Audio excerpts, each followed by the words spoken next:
While thousands of people are laid off in the US, across the Atlantic in winter in Norway, workers enjoy the security of a government-backed support system. Layoff happened. Your company announced a big round of layoffs. Microsoft. U.S. layoffs hit the highest level they've seen. Latest firings of tens of thousands of federal workers. To end the year, it plans to cut 4,000 jobs.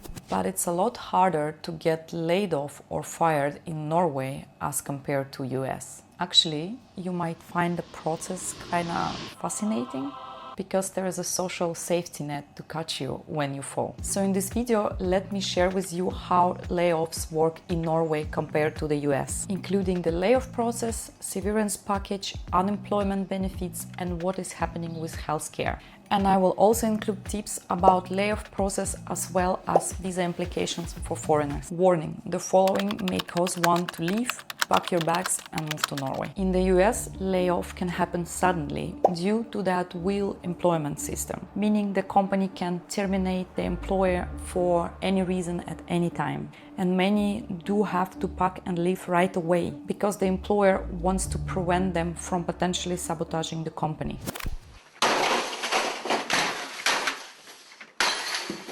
Some get severance, many don't. But in Norway, you cannot just let go without valid reason, because law is strict, especially if one has permanent contract. Company needs a lot of evidence to prove to government agency that they have a valid reason to lay off this person. My advice is to never sign the first agreement your employer gives to you, because it's a process of negotiation. By the Norwegian law, employee is entitled to the negotiation meeting with employer. One can accept or challenge termination decision within 8 weeks from the conclusion of negotiation. If you as an employee decide to challenge the notice of termination, you will be entitled to remain on your position until the court has settled the case. And this in worst case scenario can take 2 to 3 years. During this period, you as an employee have right to remain on your working place and receive your salary as usual. By the way, in Norway, it's not allowed to fire a person that is on a parental leave or has been sick for less than 12 months. And if the company still do, you have a strong case to take to the court for big compensation. Severance package, it's not something that granted to you by the law in Norway. But to avoid all this drama with lawyers and courts altogether, company will often pay a lump sum or a settlement payment so that you will mutually agree to leave. The rule of thumb here is that it should be at least 3 months of your salary. You can also negotiate a garden leave, which means that you can extend your last day so you can stay on the payroll longer. And when you are on a garden leave, usually you don't have to work once you sign the settlement. Another thing is that you have a notice period, which is usually 3 months if you have permanent contract. If you are still on your trial or you have a temporary contract, this time is usually 1 month.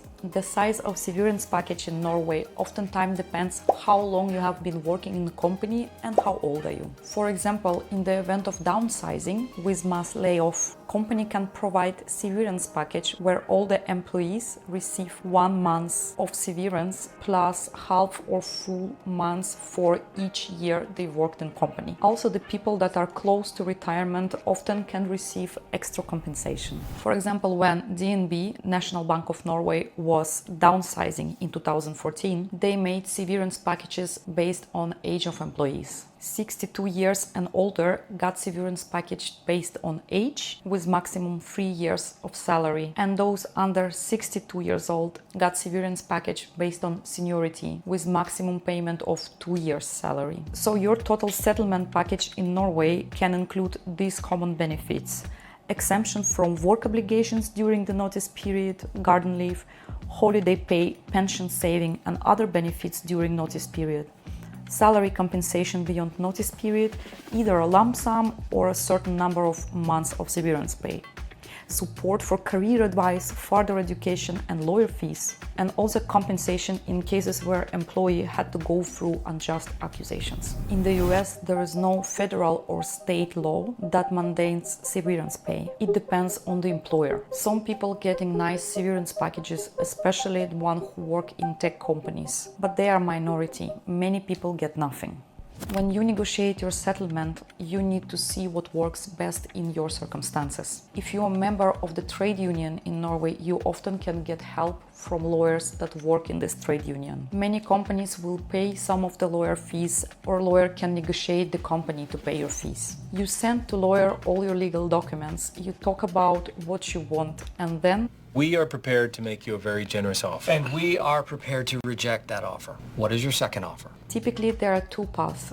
Either you mutually agree to settle, or the case go further to the court, and from there it can take at least 6 months. Now, what is the valid reason? Well, if company broke is easy, but if company want to restructure, they must follow guidelines, like the reflection principle, last in, first out. Last one to enter the company is first one to let go based on similar position. The company must also prove that they try to reassign you to a different role in the company. In Norway, companies must do everything they can do to get you back on track. It can be training, coaching, mentoring.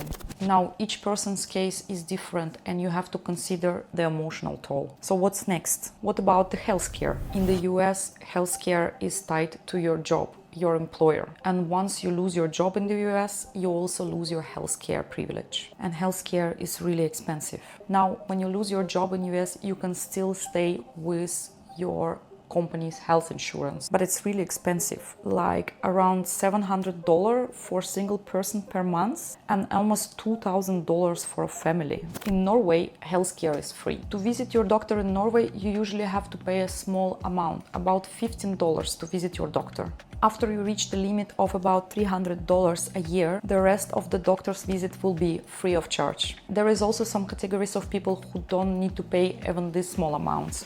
For example, kids under 16 years old and pregnant ladies. There are also a lot of people who have private health insurance in Norway. In 2024, it was 817,000 Norwegians, and 90% of them has this insurance fully covered from their employer. And no matter if you got laid off, fired, or you quit your job, in Norway you have a right for unemployment benefit. There are a few different rules for different circumstances. If you got fired or laid off, you can receive unemployment benefit straight from day one. The benefit will be 62.5% from your previous salary and maximum $3,500 per month. There is also rules to how long you can receive it, and you need to be eligible. But all in all, if you earned more than $25,000 per year, you have a right to receive unemployment benefit up to 104 weeks in Norway.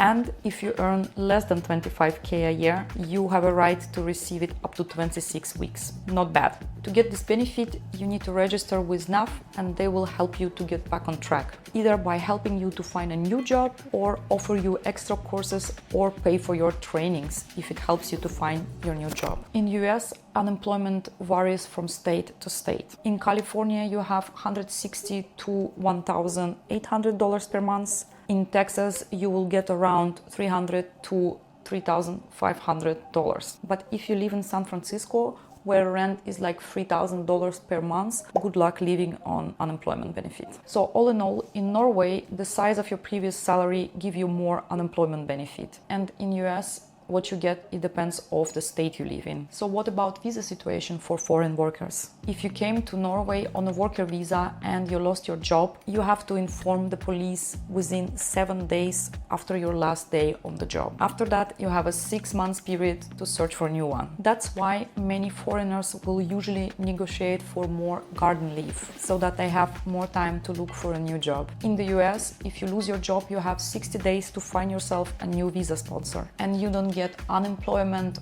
or federally funded healthcare. You also cannot freelance or work part-time. So to recap, getting laid off sucks, but it helps to know that you won't get kicked off right away. Do not have to worry about healthcare, to receive unemployment benefit, to feel protected by the law, that there is a safety net to catch you if you fall. Thanks for watching, and it will be cool to know what is your experience has been like in Norway or US or anywhere in the world. Please leave them in the comments below so we can learn from each other. And I see you in the next one. Ciao!